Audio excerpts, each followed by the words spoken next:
السلام علیکم ورحمۃ اللہ وبرکاتہ۔ ناظرین، جیسا آپ حضرات کو معلوم ہے، کل جو بنیر میں جو سیلابی تباہی ہوئی ہے اور بڑی قیمتی جانیں جو ہے نا نقصان ہوئے ہیں اور بہت بڑا جو ہے مالی طور پر نقصان ہوا ہے، اس پر میں دلی طور پر افسوس کا اظہار کرتا ہوں، اور اس پر جتنا بھی افسوس کا اظہار کیا جائے کم ہے۔ ہم ان کے غم میں مکمل طور پر شریک ہیں کہ اللہ سبحانہ و تعالیٰ ان کی مدد و نصرت فرمائے اور ان کی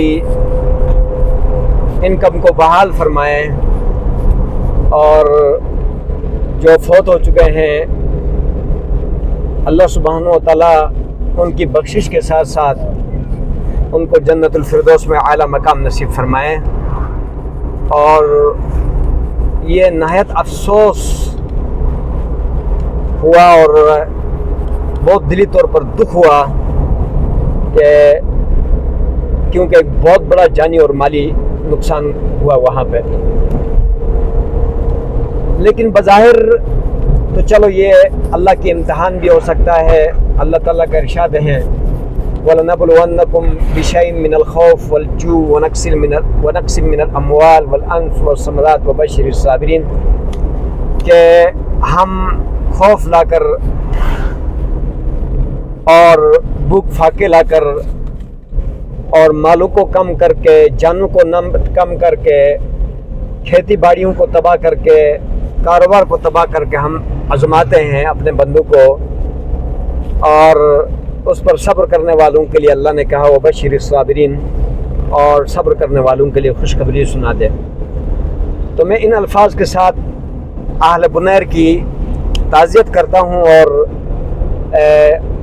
نہایت دلی دکھ اور غم کا افسوس کا اظہار کرتا ہوں۔ لیکن چند چیزیں میں آپ حضرات کو جو روحانی طور پر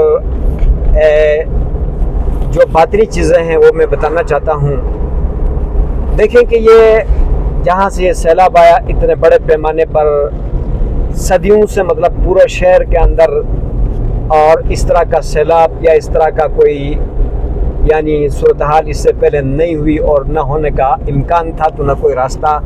بس یہ ہے کہ اللہ کی طرف سے ایک بہت بڑا جو ہے کیا نام ہے آزمائش سمجھ لو، امتحان سمجھ لو یا عذاب سمجھ لو، سمجھ میں آئے جی۔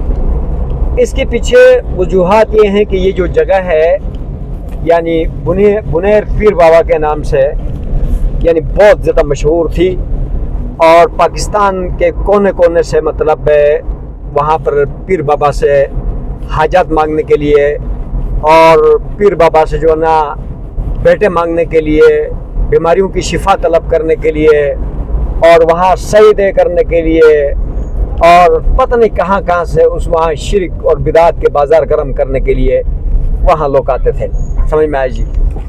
تو اب یہاں پر دو چیزیں ہیں کہ ظاہر بات ہے کہ یعنی اتنا بڑا بدعات کا علاقہ تھا اور مطلب وہاں پر شرک اور بدعات جنم دیتے تھے، تو اس وجہ سے اللہ تعالیٰ نے وہاں کو بھی اس ایریا کو اپنے عذاب میں پکڑ لیا ہے، اور آئندہ کے لیے سبق دیا ہے کہ تم اس طرح کے مطلب یہ ہے کہ گمراہی میں نہ اترو۔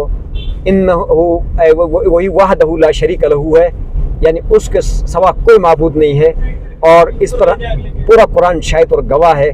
البلکہ ایک جگہ فرماتے ہیں اَمَّن یُجِیبُ الْمُضْطَرَّ اِذَا دَعَاهُ وَیَکْشِفُ السُّوءَ وَیَجْعَلُکُمْ خُلَفَاءَ الْأَرْضِ اَإِلَٰہٌ مَّعَ اللَّہِ، کہ اللہ تعالیٰ ارشاد فرما رہے ہیں کہ کوئی مجبور پریشان کی مجبوری کو دور کریں، اس کی بیماری کو دور کر دیں، زمین میں اس کو کوئی عزت دے سکے، مطلب سکون اور خلافت دے سکے، روز زمین میں فرمائے کہ کوئی ایسا ہے؟ اللہ فرماتے کوئی ایسا نہیں ہے، تو اس کو تم بہت ہی کم یاد کرتے ہو، سمجھ میں آئے جی، اور دنیا کی چیزوں کو تم زیادہ یاد کرتے ہو، سمجھ میں آئے جی۔ تو پورا قرآن کا اندر چیلنج ہے، پورا قرآن کا اندر چیلنج ہے کہ اللہ کے ذات کے سوا کوئی کسی کا مشکل کشا نہیں ہے، اور کوئی کسی کا حاجت روا نہیں ہے، کوئی کسی کو مطلب یہ ہے کہ کچھ نہیں دے سکتا ہے، چاہے جتنا بھی بڑا مقام کا مطلب کوئی بھی ہو، سمجھ میں آ جی۔ تو یہاں سے یعنی ایک تو بس یہ ہے کہ اللہ نے اپنی عذاب کے لپیٹ میں لا کر بتا دیا ہے کہ آئندہ اس طرح کی مطلب یہ ہے کہ شرک اور بدعت کا بازار نہ بنایا جائے، اور یہ ہے کہ توحید پرست بن جائے اور توحید کے دامن کو تھاما رکھیں. سمجھ میں آئے جی. اس کے علاوہ جو ہے نا دوسرا پیغام یہاں پر یہ ہے کہ دیکھیں کہ اور وہاں جو زیارت تھی اور اس زیارت کا مطلب یہ ہے کہ حشر نشر ہوا. سمجھ میں آئے جی. اور پانی نے اس کو بھی مطلب متاثر کیا اور بہت وہاں سارا کچھ پلٹ دیا. تو یہ ہے کہ یہ جتنے بھی بابے تھے، یعنی چاہے وہ اللہ کے ولی کیوں نہ ہو، میں اس سے میرا کوئی سروکار نہیں کہ وہاں کوئی ولی تھا یا نہیں تھا. سمجھ میں آئے جی. اگر ولی ہوتا بھی تو یہ ہے کہ وہ اپنے زیارت کو بھی نہیں بچا سکا اور بازار کو بھی نہیں بچا سکا، اور نہ جانی نقصان کو پہنچا سکا، نہ جانی نقصان کو بچا سکا، اور نہ جو ہے کیا نام ہے مالی نقصان کو بچا سکا.